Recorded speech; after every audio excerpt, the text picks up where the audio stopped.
Si aujourd'hui ton offre ne se vend pas, ce n'est pas un problème de trafic ni de marketing, c'est un problème d'offre. Et dans cette vidéo, je vais t'expliquer exactement pourquoi. Si tu ne me connais pas, moi c'est Morgane et pour ceux qui n'ont jamais vu mon visage, je suis en fait entrepreneur depuis 2019 et je suis rentrée dans une première société et à l'âge de 24 ans, j'avais déjà généré mes premiers 3,5 millions d'euros de chiffre d'affaires. J'avais une équipe de 300 personnes dont j'avais vraiment un leadership qui s'est tiré et qui m'a permis une évolution juste extraordinaire. Si aujourd'hui, je me permets en fait de te parler de vente, de te parler de tout ça, c'est simplement que moi-même, avec toutes ces années, ça a été ma compétence unique et je suis vraiment aujourd'hui, je pense on peut le dire, une experte, en tout cas dans une vente par DM, parce que l'an dernier, tu vois, j'ai closé 600 000 euros net, vraiment, de bénéfices dans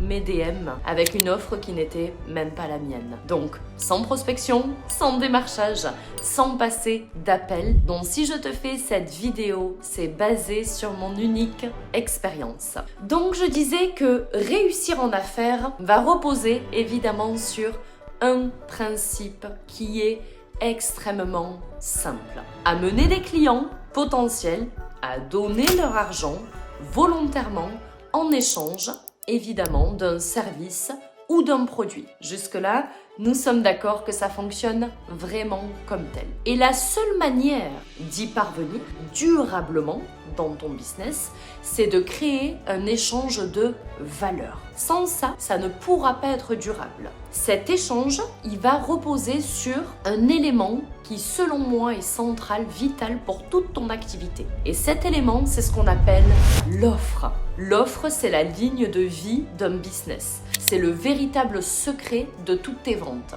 Et surtout, tu vois, c'est ce qui fait la différence entre une entreprise qui survit, une entreprise qui vivote un peu, et une entreprise qui, elle, atteint vraiment des niveaux de prospérité. Une offre rentable, c'est une offre à laquelle le client aurait presque l'impression d'être stupide de dire non. Là, c'est vraiment quand on parle d'une offre qui est rentable. Et le premier principe fondamental d'une offre rentable, ce premier pilier, si je puis dire, d'une offre puissante, va concerner en tout premier la tarification. Et contrairement à beaucoup de ce que les gens pensent, le problème n'est pas de demander trop cher. Ce n'est vraiment pas ça le problème. Mais très souvent, de ne pas demander assez. Et là est toute la nuance. En fait, la clé, ce n'est pas le prix de ton offre. À toi qui me regardes, si tu as une offre en ligne, le problème, ce n'est pas le prix.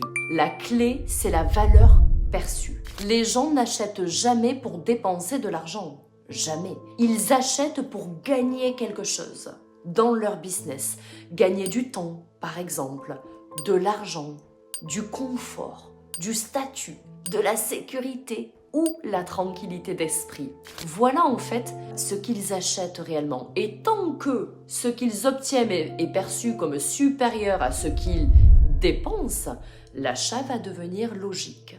Ça se passe exactement comme ceci. En entrepreneuriat, la valeur d'une offre est bien plus déterminante que la concurrence. Évidemment, une offre orientée autour de la valeur va être beaucoup plus attractive finalement, beaucoup plus crédible aussi et surtout beaucoup plus difficile à comparer. Le deuxième point, un pilier très important, c'est qu'il va falloir se différencier par la philosophie. Et de nouveau par le prix. Se différencier par la philosophie et non par le prix. Ok, qu'est-ce que ça veut dire? La majorité des offres sur le marché se ressemblent. Pourquoi? Parce qu'elles suivent toutes le même schéma. Le client paie pour un travail. L'entrepreneur effectue ce travail, ok, et les résultats sont plus ou moins bons. Ce type d'offre, à toi qui me regarde, est banal.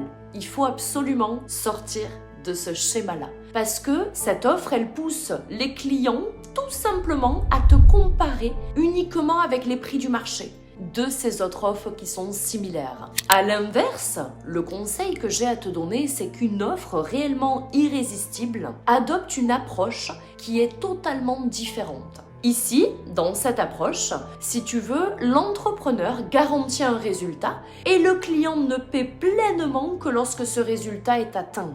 Par exemple, garantir une augmentation mesurable, on va dire d'un indicateur clé dans un délai précis, si le résultat n'est pas atteint, le client ne paie pas ou ne bénéficie d'une compensation claire, il peut avoir aussi ça en légitimité de droit. Et pour renforcer cette promesse, l'offre doit réunir absolument 3 éléments. Le premier élément, c'est une méthodologie claire. Une méthodologie claire, c'est quelque chose qui ne part pas en live, ok? C'est suivre de manière scindée, de manière vraiment rigoureuse, ta propre méthodologie que tu dois leur enseigner. La deuxième chose, c'est un accompagnement structuré. Je dirais même sur mesure. Moi, aujourd'hui, j'accompagne de manière sur mesure l'entrepreneur que j'ai en face. Je ne peux pas m'adresser au thérapeute que j'ai, à la même personne qui est dans le digital, à une même personne qui est dans le MLM, le MRR. Vous êtes des entrepreneurs différents dont l'accompagnement est sur mesure. Et les outils nécessaires pour atteindre le résultat. Ça ne demande pas les mêmes outils. En troisième pilier, il faut augmenter le panier moyen. C'est un impératif dans vos offres. Et les entrepreneurs, pour continuer à évoluer, une entreprise doit travailler sur 3 leviers. Le premier levier, c'est d'obtenir plus de clients pour que ton entreprise devienne prospère, augmenter ton panier moyen et faire acheter plus souvent. Beaucoup d'entrepreneurs se concentrent uniquement sur l'acquisition, mais c'est la récurrence. Ok, très souvent, la croissance la plus rapide vient de l'augmentation de la valeur générée par chaque client. Et dans tous mes business que j'ai fait dans mon parcours entrepreneurial, j'étais reconnue pour avoir vraiment un client qui se transformait en un panier beaucoup plus récurrent et donc je faisais beaucoup plus de chiffres que la moyenne, évidemment. C'est mathématique, donc c'est ce que je veux t'enseigner à adapter aussi dans cette transition vraiment de panier moyen qui te fera élever un niveau beaucoup plus financièrement séduisant. Donc si tu es entrepreneur, tu vois et que tu veux vendre ton offre en ligne, je parle vraiment d'offre en ligne, de manière plus rentable, j'offre des rendez-vous stratégiques, sache-le, pour vraiment qu'on construise ensemble un plan d'action clair, personnalisé, applicable immédiatement. Tu repars avec de la clarté, tu repars avec un plan vraiment sur mesure à ton business, avec en général plus ou moins 3, 4, 5 solutions qui vont te permettre de scaler vraiment pour cette année. Donc réserve maintenant en dessous de cette vidéo avant qu'il n'y ait plus de place,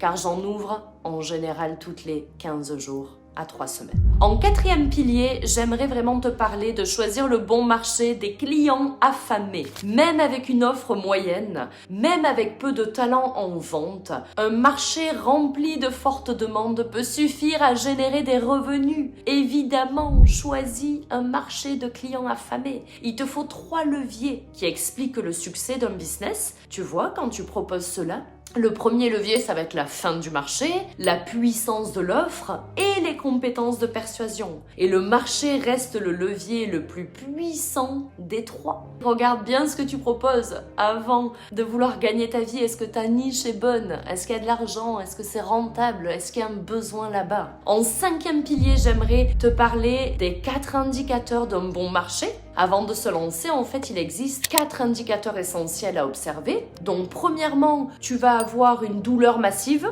Tu vois, les clients, ils doivent ressentir un problème urgent à régler et qui soit réel. De la perte de poids, par exemple, gagner plus en liberté, plus d'argent. Ça, c'est des besoins réels aujourd'hui.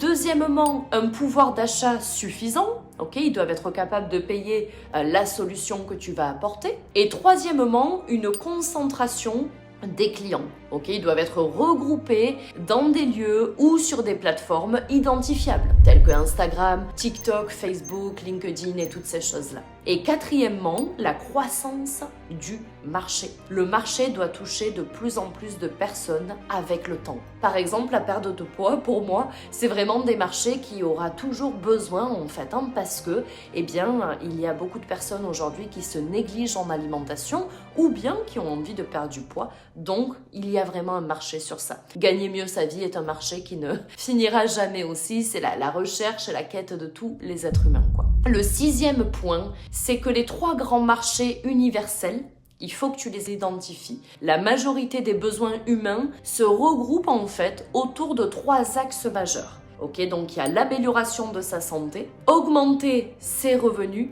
et un 3e marché qui cartonne, c'est aussi améliorer ses relations. Construire une offre, en fait, alignée avec un de ces axes que je viens de t'expliquer ici, augmente fortement la chance de ton succès.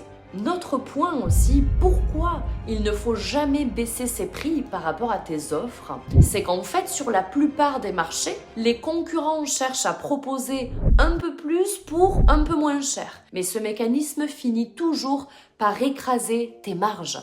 Une offre forte adopte en fait la logique inverse. Elle demande un prix élevé, justifié par une valeur exceptionnelle, et on ne baisse jamais un prix, on augmente la valeur. Tu comprends la nuance, elle va être vraiment là, et c'est ce qui va te permettre d'avoir une entreprise qui va aller à un niveau de sphère de prospérité beaucoup plus élevé. Ensuite, en 8e point, j'aimerais te parler des 4 moteurs de cette valeur que tu dois ajouter. En fait, la valeur perçue d'une offre, elle va reposer sur 4 leviers. Premièrement, tu vas avoir l'augmentation des perceptions des résultats, présenter les bénéfices en termes de transformation et de statut. Deuxièmement, augmenter les chances de réussite. Les gens vont préférer payer pour ce qui est certain, évidemment. C'est une manière logique aussi de percevoir la valeur. Et troisièmement, aussi réduire le délai d'obtention des résultats. Ok, il faut que tu inclues vraiment des victoires rapides dès le départ. Il faut aller chercher ce résultat rapide. Quatrièmement, réduire les efforts et les sacrifices perçus. Et l'offre doit sembler simple à suivre et accessible. Ton client, tu dois lui présenter un temps de réflexion réduit et c'est réel. Aujourd'hui, c'est ce qu'on fait réellement dans nos accompagnements. Et vraiment, cette qualité de temps, ok, cette offre est vraiment simple à comprendre, accessible à suivre et le client va embarquer parce qu'il se projette. En 9e point, j'aimerais également te dire que penser de manière divergente, c'est une pensée convergente. Ok, ça va juste chercher une solution à un problème.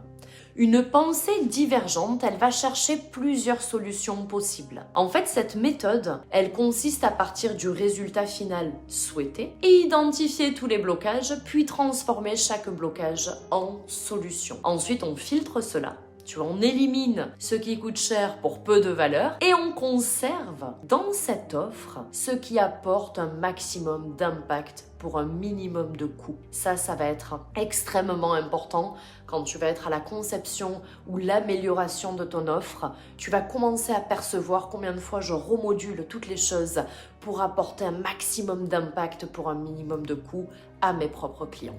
Un autre point dont j'aimerais te parler, c'est qu'il faut que tu crées plus de demandes que d'offres. Ok, pour renforcer le désir, plusieurs leviers sont essentiels.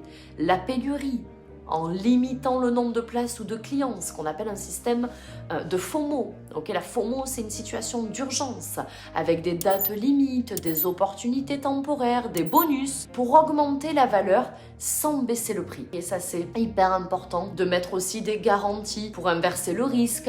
Et tu vois, enfin, le positionnement de ton offre va devenir quelque chose à un temps limité. Et c'est important que les gens puissent le percevoir parce qu'ils auront plus envie d'aller vers toi que ce que tu as d'offres à offrir. Et ça, c'est vraiment banger, ok, dans un business. Pour résumer un petit peu en termes de conclusion de cette vidéo, une offre puissante repose sur quelque chose de très simple, okay, quelques principes assez simples. Créer un produit unique orienté valeur, choisir un bon marché en croissance, demander le prix fort, utiliser les moteurs de cette fameuse valeur et renforcer l'offre avec la pénurie, l'urgence, comme je te disais, les bonus, les garanties. C'est sur ça que ça va reposer. Donc si tu veux transformer ton offre actuelle en une offre vraiment rentable et vendre en ligne avec une stratégie claire dans ton tunnel de vente, tu auras beaucoup plus de oui que de non. Le 100% de conversion n'existe pas, mais à 80%, moi, pour faire de tels chiffres, c'est que ça a dit oui, à un moment donné, les chiffres parlent. Eh bien, je te propose un rendez-vous, bien sûr, stratégique pour bâtir ton plan, action, étape par étape, et tu repars avec quelque chose de clair, des solutions, avec une offre que tu as déjà. Ok, je vais t'aider à vraiment l'améliorer et à la vendre en ligne. Donc clique sur le lien en description, réserve ton appel et voyons ensemble comment on va pouvoir structurer ton offre qui va se vendre toute seule. Merci de m'avoir accordé ton attention et je te dis à bientôt dans une prochaine vidéo.